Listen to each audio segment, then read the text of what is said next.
stand between you and freedom to some degree, but this will be an interesting discussion. My name is Ander, for the folks who don't know me. This is going to be an open discussion on the topic of sustainable package maintenance models in the pub ecosystem. Anything goes. It's Rody, who will introduce himself, will be our sort of guide and moderator today, but it's really about us having an open discussion, as some of you have already been for the last couple of sessions. So with that, I'll hand it on to Rody. Thanks. Yeah, and also before we get started, let's all kind of get closer. This could be a really cool time for us to connect as a community. We're all building packages all over the world, and this is the time where we're able to get close and to make a face of stuff. So my name is Rody. I am now on the IDX DevRel team, supporting Flutter in a variety of projects. And as you probably know, I have a bunch of packages too, and have been very passionate about this problem as well. So today, like I said, we're all here together. This Flutter is maturing with every release, and people come and go from the community. But this is a time that we have to connect right here to really talk about the pain points that we're having and the struggles that we are going through with just developing packages. Thank you.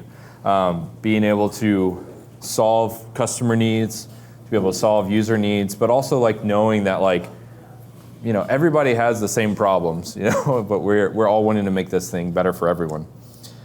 So the goal for this session is we're going to have a couple things that we want to talk about, whether it be funding models for package maintainers, trying to make sure that we can come up with a system for gracefully handing off packages when they're no longer maintained, or making sure we can solve problems in a way that both make it easier for you to build packages, but also for people to consume them. So right off the bat, does anybody have anything they want to kick off? Yeah. All right. And we have a mic. This is probably going to be close to Simon, because last summer we worked on this very exact problem, the wake lock package. Remember that? So, long story short, the original author of the wake lock package on Flutter had a bit of I believe, an incident where he was out on a comatose for months, and so because certain libraries that I actually maintain, like Chewy, which is the video player library that uses wakelock, it didn't work on the later versions of Flutter, and we're dependent on things that were upgraded. So I had to take the liberty of taking over, well, not necessarily taking over wakelock, but forking it to something. Sorry, what package are you saying? Wakelock. Wakelock. Wakelock. Yeah. And so Wakelock Plus was born as a result of just taking all the changes that were necessary in order to make it work with the latest version of Flutter, last summer. Mm-hmm. And with Simon's help, he was able to host it within the Flutter community GitHub project. And to this day, it's still maintained by yours truly. Yeah. So, I mean, is it the right? I guess the question is is it like the norm to just go in this route in the event someone is unable, almost an implicit escrow in terms of having someone take over a package by forking it and just hosting it somewhere else? So one of the just right off the bat, for anyone that's curious, forking is really common in obviously software engineering because we can't always control the upstream. Pub has a mechanism for dependency overrides that you should be utilizing already. If you're having a production app, you're probably forking it and making sure that you can apply the changes. One of the things you can do, if it's a couple months time frame, I would highly suggest you share with the community and maybe post a discussion about how to do the Git override, because that's something that people don't know exists, and they don't realize they can just override any dependency with an updated version from a fork. The other thing is what you're talking to is okay, well, now that I have this thing and I've done all the maintenance, how do I make sure it's shareable with other people? And so that's part of what this discussion too is. And if there's ever a situation where there's a package that hasn't been updated in a long time, you can reach out to the pub team. There's an email that you can send to, and there's times that they will release the name, and it's happened. I've used it. It's totally a mechanism that you can use. But I guess if that process is documented somewhere in terms of troubleshooting, that would probably help out any other developer aside from myself. Oh, sorry. I said if that process was documented somewhere on either the Dart Pub website or or Flutter, basically for any other developer such as outside of myself who run into the same scenario that I did last summer. So I guess documentation is key to this in terms of like the best practices for forking or having to try to like take certain steps before like the one you mentioned where you reach out to the members of the pub team as a last resort option. Mm-hmm.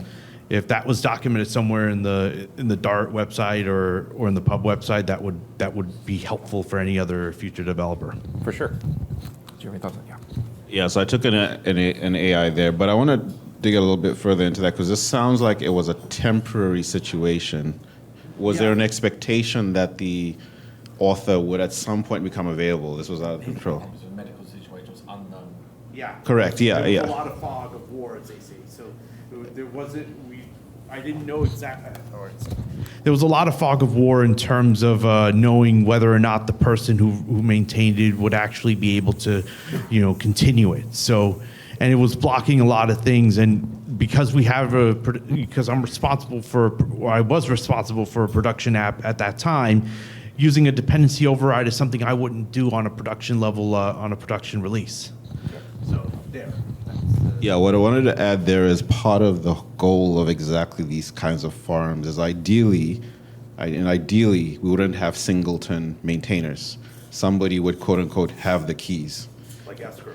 Beyond one single person, so it's not just one person dependent on that scenario, right? Because in this case it was unknown, but perhaps at some point they're going to become available. So now you have an issue of fragmentation. Yeah. So one of the goals of me setting these up is ideally people connect more and have more collaboration across packages, especially ones that de facto become key for the ecosystem because of these kind of dependencies. Not to mention, there's going to be vendoring too that makes it easier for you to download it locally to make changes and stuff too. I will also mention that part and parcel of the Flutter community GitHub organization, the reason why we set this up was actually this reason, which was have a place where you can run your package. You still run your package, there's no difference. But if something does untoward happen to you, the keys are not just left with one person, then they can be taken over, someone else can maintain. You're going on holiday, sure, we'll help you maintain your project. We're still looking for maintainers. It's not just like free for all, but at the same time that's one of the reasons why it was set up in the first place. And the importance that it's a publisher. So yeah. And we share the publisher as well, so it becomes a fluttercommunity.dev publisher on pub.dev. I think you're yours. Yeah, hi, I'm Morris from the Dart ecosystem team, and I mean we talked at the last summit about like forking packages or the forking of the ecosystem, and that it's not always a bad thing. Like if you have different ideas on how a package should evolve, then it's completely fine to fork it. But I think these cases of like a package maintainer is becoming inactive for whatever reason, and then you have to write to the pub team, and the pub team has to like manually do stuff. That's not ideal. Maybe we could find some way of sort of automating this, right? Like if I publish a package and it's not like, I mean, some packages I maybe really want for myself. I never want them to go to the community. It's like how I make my money. I sell something there or whatever. But like many packages, I would be fine if they would be taken over by the community. So like if, I don't know, a new package version isn't released for more than a certain period of time, like I get some email reminders or whatever, at some point they are transferred to some sort of official publisher.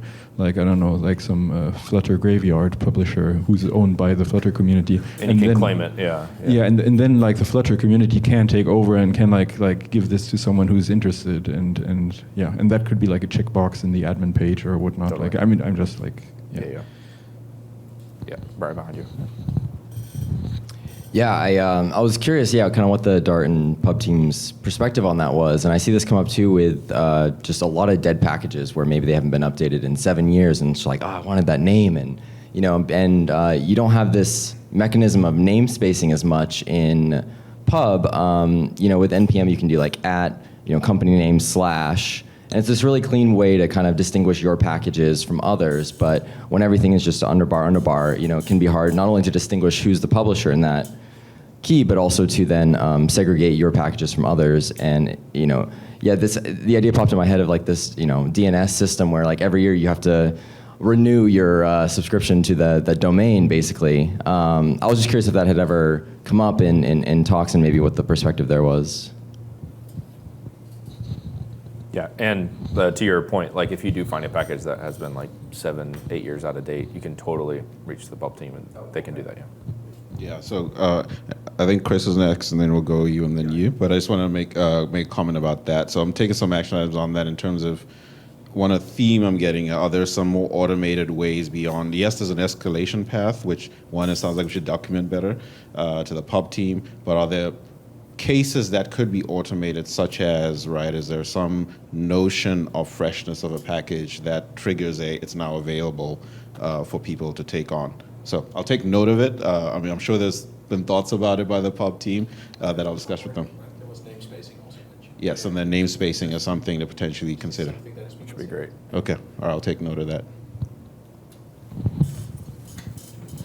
So I'm going to channel my inner Eric Seidel here and say that, fundamentally in the package ecosystem, we have a problem with incentives, right? Which is people come in with whatever motivation gets them excited. They build something for free because there is really just no revenue model, right? And so for whatever reason, they can't do it for free anymore. They get a new job, they get 2 jobs, whatever. They just don't have the time or the motivation. They move on to whatever.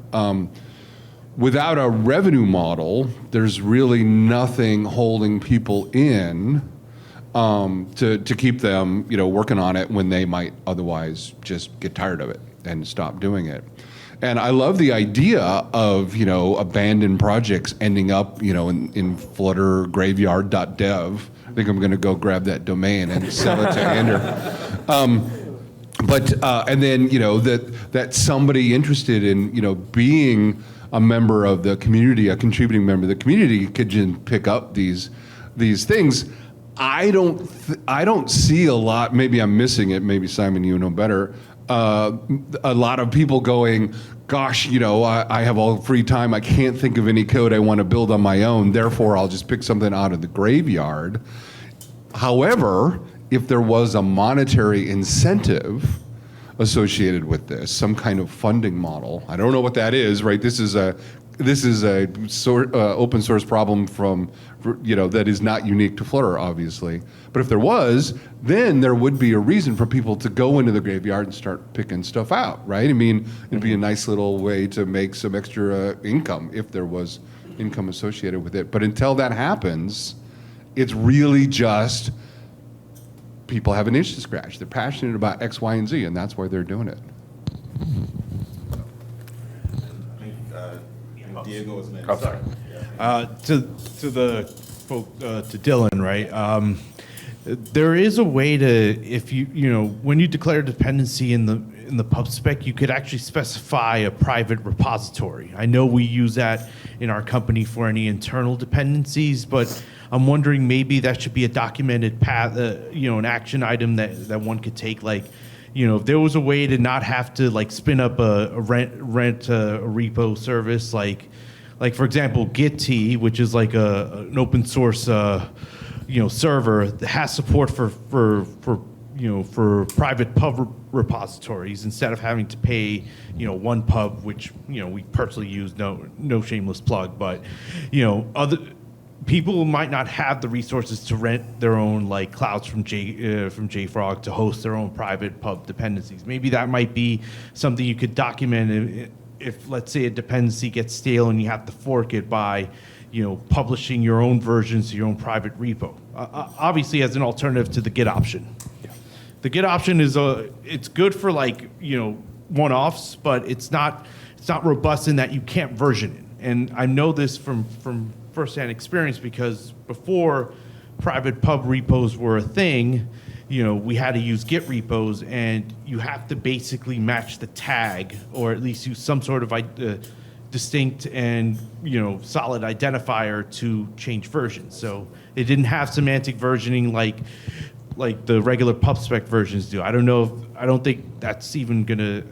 know if that's even something that can be supported in Git, to be honest. Mm-hmm.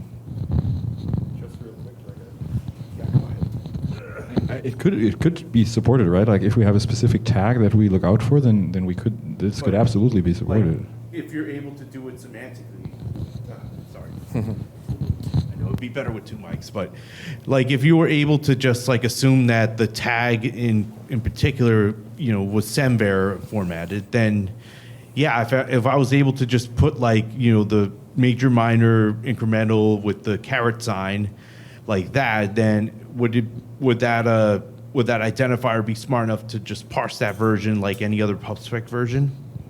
You could build that. Yeah, you could build that. You can pull all the tags down. Totally could do that. Yeah, I mean that would be a killer feature for Git repos like that. If you were to use the tag as the version identifier, that would make it easier to pull in those versions semantically. Thanks. First, before I forget, to respond to that, I think you see that a lot with like GitHub Actions. They have a convention for like at V3, and then that pulls like up to the whatever latest major or minor version for that. So I think if we have a standard, that could be cool for Pub. And then I wanted to respond to Chris Sells' point. I think some cool things that we've seen for funding open source packages, or at least that I immediately thought of, were there's some initiatives to kind of like tag issues with like fundable, and then people can say like, I'm willing to pay whatever $100 if someone fixes this issue or whatever, and then like that could somehow be divvied up. I don't know how that would integrate with Pub, since Pub has no notion of issues. It's purely just a package manager, but something like that could be cool. And we've also looked at initiatives like thanks.dev, which is kind of a cool tool in the sense that like you link your GitHub and then it analyzes the dependencies of your project and then weights the dependencies based on however much it thinks you've used X, Y, and Z, and then suggests dollar amounts that you should donate to all of those open source packages. So I don't know that any of those are perfect solutions, but they're interesting attempts to solve the age-old open source question. And I'm sure Matt has Flutter bounty hunters to help. So. And there's GitHub sponsors too. And GitHub sponsors. Yeah. And tons of others. Yeah. Well, so I was just going to inventory the whole list. If we're talking incentives, we might as well say what are all the ways that you can get paid to develop open source. I mean, starting at the source of it, you can go work for the Flutter team, right? You can get paid a very good salary and benefits to work on Flutter, on Dart, et cetera. Beyond that, you have I think we're probably all know Taha here. We're all fans of Taha. He works, I believe, for CodeMagic still, right? But CodeMagic pays him partially or entirely to work on Flutter itself. That's another way to get paid. Then we all know there are GitHub sponsorships or things like that where individuals or even companies can come and pledge a little bit of money here and there.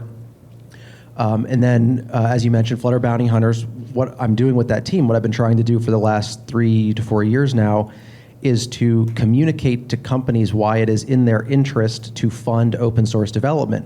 And it's a real simple model. It's direct. It's an agency model. It's an hourly rate, but whatever we build, we release open source. Our flagship project is Super Editor. So we have over half a dozen companies that help to fund Super Editor. They're all in different verticals. Got a couple journaling apps. We got Superlist on the productivity side. We got ClickUp. So there are problems that span business domain that are non-competitive problems, but a lot of companies have it. But the problem we found there, aside from the fact that I just don't spend a lot of time in boardrooms talking to CTOs and CEOs to get the message out, there's a culture issue there where companies, they get into a defensive mode and they think, well, but what if our competitor uses this thing that we paid for that's now open source? So I've been struggling. That's the hill I've been walking up. And I thought there was going to be one more model. I guess you kind of also mentioned, Felix, what I was working with Simon in the early days of Flutter Bounty Hunters to prototype was we were actually going to create a system where individuals or companies could come in, identify Flutter issues themselves, and we would accumulate. And now that gets into creating a market. And the problem with a market is you can't just have one side of it. So you have to simultaneously have all the developers ready to go to do it, but also the people pledging sufficient funds to pay for it. And along those lines, I want to draw a distinction between, this whole buy me a coffee idea versus like pay my mortgage idea. Yeah. And there is a difference. Yeah. If people want to do charity, I think that's great. If people want to work for a coffee here or there, that's great. But I think we want and need people who essentially spend most or all of their time working in the ecosystem, and that's not a coffee. That's $1,000-ish a month, especially in this country at least. And so I also don't have any specific answers there, but that's kind of the full gamut of options, and I'm down for any and all of the above set of solutions. Yeah, I think Martin.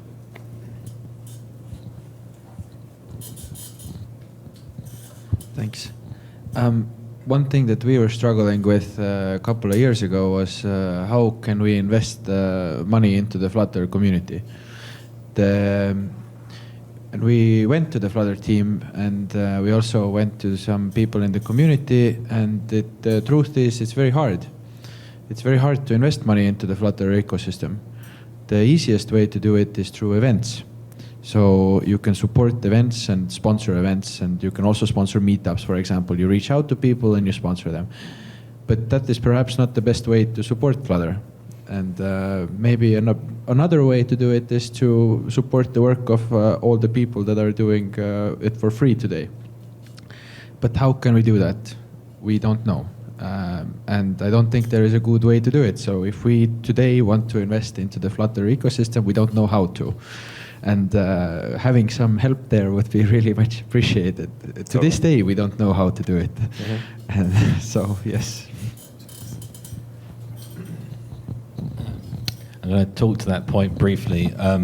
So there's been talk in the community around setting up a charitable foundation or something of some substance where several of the companies in the community can donate funds into that pot, and there'll be several programs that the charitable community can run, one of which would be like supporting meetups or supporting package authors and this kind of stuff. But it would be down to the members of the charitable organization to decide whom that money goes to. But this essentially gives us a sound central place where things like this can be run from. It's still in the works. It has been for some time, and it will get there. I will make sure it gets there. But in what form it gets there is still debatable right now. But there's interest from a lot of companies to get this actually working. So we'll get there. But yeah. Yeah, what I think is a pretty interesting challenge is that I think most of the time when a company says, oh, I would like to sponsor this bug or something, it's the work is never steady. At least my favorite dependencies are they're mostly done. And okay, maybe now there's a new OS release and now we have to do like 1 week of work and we need really expert people really fast, and then it's gone again, right? So it wouldn't make sense, like for most of my dependencies I'm now thinking of, to support them every month. I mean, it would be nice for the person, but it wouldn't change anything. So I think that is like the super challenge that you would need, like really smart people on a short notice, and then it really doesn't matter anymore because it's stable for a long time. How would you then get to Matt's mortgage problem? No, I'm serious, right? I've been given a bag of money, right? I'm with Flutterflow. We just said that we would pay. We have $1 million available to help the Flutter community. Do you mind just repeating it so for the recording? I want to make sure that we. Of course, no. I take some camera out of I'm just kidding. Of course, I'm pretty safe with it. Right? How would we? Because I do agree. I very much do agree. But I also get the problem, right? How do we then get Matt right pay the mortgage type thing, right? How do we incentivize people that want to do this as more than a Friday night thing to keep the internet running? Right? This is along that. Do people care about having paid packages, or is this more so on the sponsorship of the individual creator? Because that's part of the topic I have too. Yeah, but I think this is exactly the point, right? Because if you, with your app now have problems, you probably have 10 problems with 10 different packages for your next major release or whatever, right? So you don't really want to pay each individual maintainer, so you might be better off just going to Matt, and he knows lots of people, and they fix it in 10 packages for your specific use case, and then they would be done, right? So I think this is the mismatch.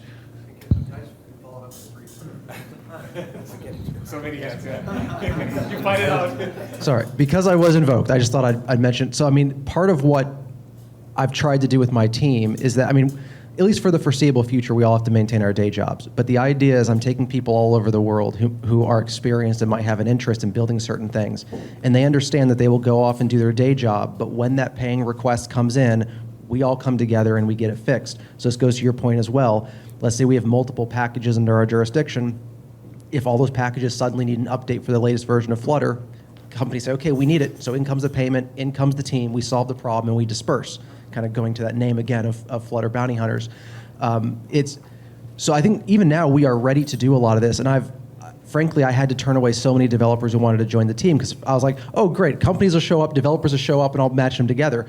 very few companies, and I was getting dozens and dozens and dozens of developer requests to be a part of it. So I'm kind of ready to expand, but again, the place where I have the challenge is showing companies why this is in their interest. So I don't know if anybody else here has an idea about how to communicate that, but if that weren't the case, we would have a lot more packages in our portfolio, and we'd be doing a lot more work. Well, that brings back this idea of, Rody, you mentioned it, I think, right? I mean, Matt had an exhaustive list of how do we, pay open source maintainers, and that's a great list. But the other way to go is that these packages at least have the ability to have a revenue stream, right? That you have to pay to get them. And there are packages on Pub that do that. There are packages. No, like Sync Fusion. You need a license to run it. Yeah, it's the license. And so they have like free community license, and if you're an enterprise above certain size, blah, blah, blah, right? You mean like Sync Fusion? Yeah, for example. Just to clarify, is there a server component, or somehow the package itself is locking itself down in the absence of that license? I think in the particular case that I'm thinking of with the Sync Fusion, it is literally breaks their license, and enterprises care about that. It's a legal violation, but not technical. That is right. It's legal, not technical, right? Yeah. And so, Sync Fusion has set all that up, right? And they have the infrastructure to do that, and they charge, enterprise scale prices. There is the potential of being able to provide that infrastructure, a much simpler version, obviously, but also, a much lower price, right? A potential for a range of lower prices. So there's essentially turn a package into a product and sell it on a marketplace.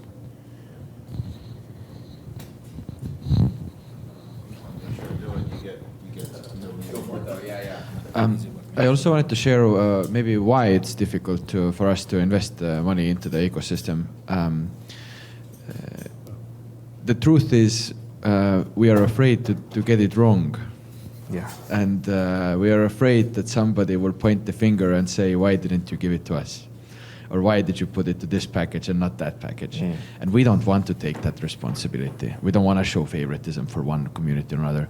Best example I could give of was in Japan, for example, where we made that mistake.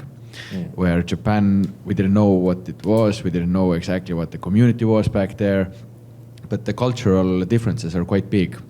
And then supporting one community made us look bad in another community. So then putting some effort, so doubling our efforts basically, and putting it into both of them, then gave us some clear footing again, but that was a problem that we had to deal with, and we were afraid to invest into the wrong places. So that's the reason. Right. Well, if it's in direct response to LSU, yeah.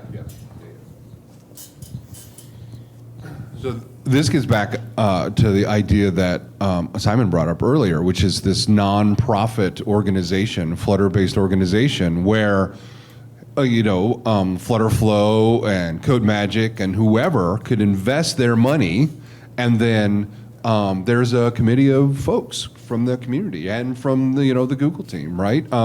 We did a very similar thing. There was no money involved, obviously, for Flutter favorites, right? We were very cautious about how we picked things, and we had very strict guidelines about how we picked Flutter favorites. The next phase of that program, the idea for the next phase of that program, obviously I'm not running that program, was that there would be some funding involved for kind of Flutter favorite packages that we needed, like Bluetooth springs to mind, things we needed that there wasn't anything that met the bar, right, that we could give out funding for. But if there was a nonprofit with representatives from the community that could, take proposals and disperse the money, that would allow companies to say, hey, we are giving back, and here's the wonderful things that have come to the community, without having the direct responsibility of showing favoritism at all. There's a process and a group of folks that go through proposals and disperse that money. Not to mention the publisher would be directly tied to the nonprofit too, so everybody would be able to see. And that's right. Yeah. So the concern was a community being upset about funding because they didn't get it and somebody else did. So I'm hearing that there can be a group that's maybe a bit more informed. They could maybe make better decisions. Of course, that still doesn't eliminate the possibility. Well, eventually one person or company gets the funding and another one doesn't. So is the real benefit there that the people giving the money just don't have to be the ones that others are angry at and the open source is on? Okay. All right. That's right. Well summarized. Absolutely. 100%.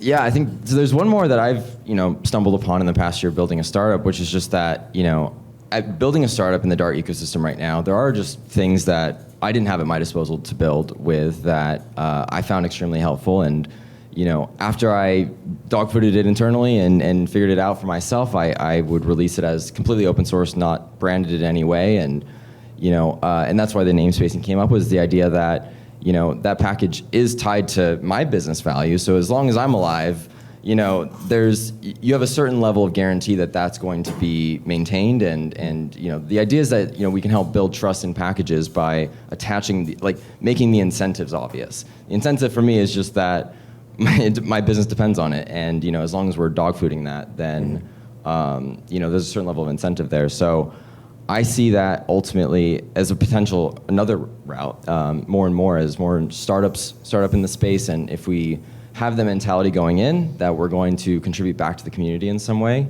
then a way to maybe make that apparent too is could be valuable and another supplement to this discussion. I don't know. Totally. Sure. I had a follow-up question to that. I'm just curious, how does NPM, or how does NPM manage name spacing in general to essentially fragment packages in that way? So you have a prefix that you have your @name publisher, and then in a subdirectory it stores them in node modules completely separate from the other packages. Oh, I see. So it actually lives locally, or? Yeah. Well, I mean, when you publish to NPM, it's @my name / the name of my package. Oh, I see. So even you can create your own repo and NPM under your own namespace. Yeah, and the best part about that too is the way it's set up is someone can't then just try to publish a package in your namespace. Ah, I see. Which is what they could do in the past. Which they could do. Yeah, they fixed that makes a lot of @Google / This was introduced because there were some adversarial. I see. That actually does make sense for pub. If there was a way to namespace that, because then you would avoid the whole supply chain issue, especially if you try to intercept packages that are otherwise legit. Yeah, and also it helps with duplicate names that Exactly. in different domains. Yeah. Yeah, I mean, it might be a bit of a painful transition, because then you have to decide which namespace, or unless you by default you have no namespace and it goes direct to pub. NPM, literally, you can publish a unnamespaced package. So that's npm install Firebase. But they did it by adding namespacing as an optional prefix, which most people go to, where you do @firebase / whatever. So you have both packages that exist in the ecosystem. Right, but one is namespace, the other isn't. Yeah. Okay, that would be cool if pub would eventually adopt something like that. Then you could have, when you forked that repo or that package, you could have put it in a namespace. Yeah, and then we would actually use pub instead of a private repo. Now I have to microphone again. I need to get better at this. No, I totally get it. No, yeah, it is a good option. Namespaces are not always the perfect solution. Keep that in mind, right? Yeah. They add a level of complexity that not every user can navigate easily, right? Essentially, what's Syncfusion package, right? Whose? Well, they probably trademarked it well, but Yeah, I guess the other thing is it also depends if you're. Let me just rephrase it. It also depends on whether or not it's something you're willing to reshare. If it's an open source package that you just need to fork right there without having to go through the hoop of creating a GitHub repo and creating a private repo to host it, then yes, that would make sense. It wouldn't make sense for things that are completely proprietary to a particular organization. Then a private repo would be more warranted. But yes, for forking open source, if there was a way to just namespace it, that would be cool for pub. I think you're first. So, hi, John, for those of you who don't know me, FlutterGD. This is a fascinating discussion. I just want to know for my understanding of this, of at least some of the conversation. One cool idea that I'm gathering is perhaps a nonprofit that shields for-profit institutions that want to give, that allows us to have some iteration of I'll say, reward for work that was done, aka like a favorite, and potential reward for work to be done, like a bounty, that has, I'm hoping, some form of peer review that's shielded so that you don't necessarily know what it is as a fellow developer, what it is you're like rating up or down, but some way to make it so that you're not just rewarding your friend as a part of this nonprofit. Yeah. And, well, we could. And then also gives you the ability to transition ownership of one project from one section to the other. I think that's really cool. Yep. Right in front. I just had a little thing that I wanted to mention. Maybe we could have something like NPM does, where like packages are looking for funding, because everyone's running PubGet, right? It won't pay the mortgage, but it could nudge people to give some money. I'm not saying it's going to pay the mortgage. Yeah, totally. Because on that same point, I was actually talking with Danielle earlier, and I don't know if this has already been discussed or thought of, but Pub could show the GitHub contributors list in the Pub listing, and you can check each of those profiles when you scrape it, and every person in that list who has a GitHub sponsorship enabled, you can add the link below their name in that list of contributor avatars in the Pub page. Yeah. That's only for people, by the way, right? Sorry, this is purely technical. I was looking for this recently. Yeah. But it's.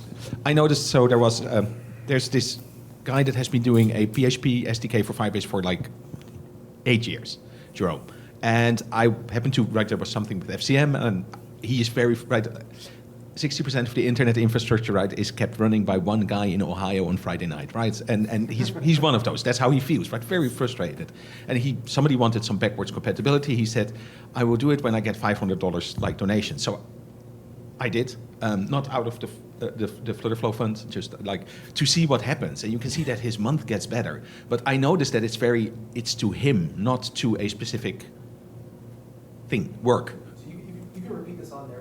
I believe there's two ways. You have individual GitHub sponsorships for what it's worth. And organizational. Any fees. Then there are organization sponsorships.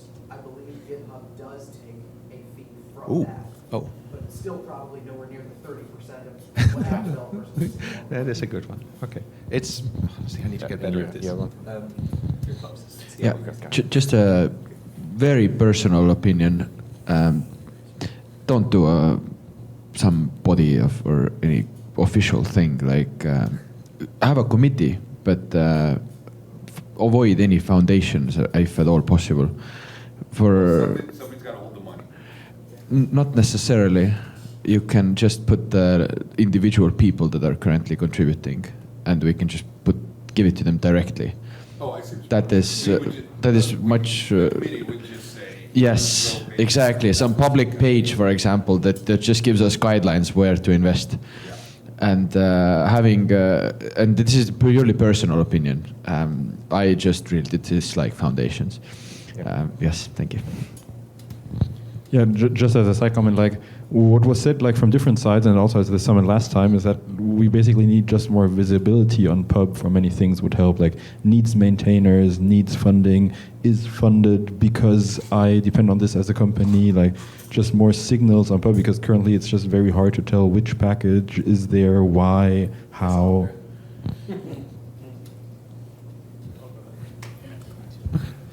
And we have just a couple more minutes. Oh, okay.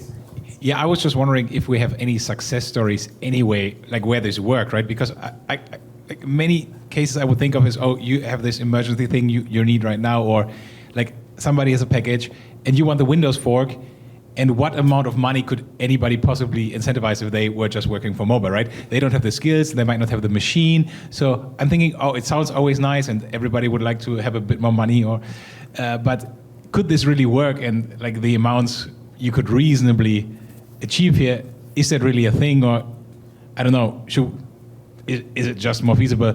No, actually you have to get companies to publish packages. They have this incentive. They have the paid for engineers who have the skills and the money, so that you don't even depend so much on private people, because you always, like I know many packages who have, for example, this platform-specific problem where, they just don't want to develop on this platform, but you would like them to do, but they're not interested, and money is not necessarily moving them, and then you have to say, okay, this is important to me, I'm doing it myself, or not. But I'm not really sure, because a lot of the people seem to be well-paid engineers in their day job, so I'm not sure it's making a difference. Yeah, it was just to respond to the previous discussion. I was curious, like for Pub, I think it'd be interesting if there's some way to integrate, like not just contributor information, but if companies did want to publicly sponsor a package, to make that visible on Pub, or maybe make that visible somewhere else as a sign that that company is investing in the Flutter ecosystem. I know that kind of could be polarizing if you invest in the wrong package, or there's some politics around that, but like that could be kind of like a mutually beneficial thing. I see a lot of people individually taking sponsorship from companies and then putting logos on websites and doing that sort of thing, and this could be a potential way to automate all of that and also make it more visible across the broader Flutter community. But I think it seems like it might be tricky to implement, but just a thought that occurred to me while we were talking about this, like if Pub could kind of, in addition to facilitate to contributor information, also potentially incentivize sponsorship or support, and then kind of like Flutter favorites, it'd be nice if you had all that information to have sort of like, this is the data for these companies investing this money in these packages. Like you can point to that and say like, Flutter's not going anywhere, all these companies are pouring all this money. I think it would kind of alleviate a lot of anxiety if we had one place to look at for all this stuff, because it's kind of scattered all over and everyone has to make their own initiative to kind of get funding separately instead of having a single place. So just a thought that occurred. Appreciate it. Do we want to wrap up on the, Ander, we're going to talk about some of the key takeaways, but before we do, I really wanted to thank everybody for being a part of this discussion. This doesn't have to stop today. We are all connected in this community. We need to keep this conversation going. And we don't have to just wait until the next one. Please make sure you're connecting with individuals, on things besides Twitter, LinkedIn, everywhere. Find a way to contact and build these relationships. Having been someone that's been a part of the community from a very early part, it's the people that is what made it different than all the other ecosystems. So make sure you're connecting. Yeah. Rudy, can I make a suggestion along those lines? This particular conversation is actually a really big deal. Again, it goes right back to the incentives and the health of the entire ecosystem, right? It's a huge deal. I wonder if it's worth, picking a Slack server and setting up a channel with these folks in it, or starting an email on the Flutter Discord, Insiders list, or having an owner that can actually drive us towards some kind of conclusion. Maybe that's you, maybe that's Andrew, I don't know. Maybe it's somebody else in this room. But just having somebody that can actually help drive towards some real thing. Totally. Right? That nonprofit that takes proposals and turns it into either it's a corporation and manages the money directly, or it makes recommendations so that companies can whatever. Right? Having a committee to do that kind of thing sounds like a real thing that really needs to happen. And just having the idea in this room is not enough to make it happen. Somebody's got to own it and execute. Plus, if we figure this out, we all get to stay, connected together too. It's a system that we're continuing to push forward. Sure. Yeah. Sorry, it's Chris. Don't expect. All right. If anyone isn't part of the Flutter study group, it's a private Slack group, and wants to be, come find me and I'll add you. Great. Thank you, everyone. We're at time, slightly over. So quick, main things. Obviously, big things I have highlighted here are, there is buy me a coffee, but I think the big thing is how do you solve for, how do you pay my mortgage, right? And there's challenges such as a lot of this work sometimes, as you're pointing out, is not necessarily continuous. It's kind of in sprints. So how do you, how do you deal with that? And then for folks who do have and have considered ways of have funds and want to support the community, there's where do I fund and how do I make sure I'm not showing favoritism, et cetera. And then there's also a suite of potential pub features we could build to consider as well to help, one, both signify where support is needed, but also I liked the idea of showing the other direction of showing that there is investment in the ecosystem when companies do start investing, right, in some central place. And lastly, there is Chris mentioned, like, how do we continue the conversation and kind of make it more actionable? A lot of ideas, but we need a venue, a location, an owner going forward. So I've noted that to carry some of these forward and carry the momentum forward. So that's what I have taken forth. Awesome. Thank you so much again for everything. Yeah, thank you, everyone.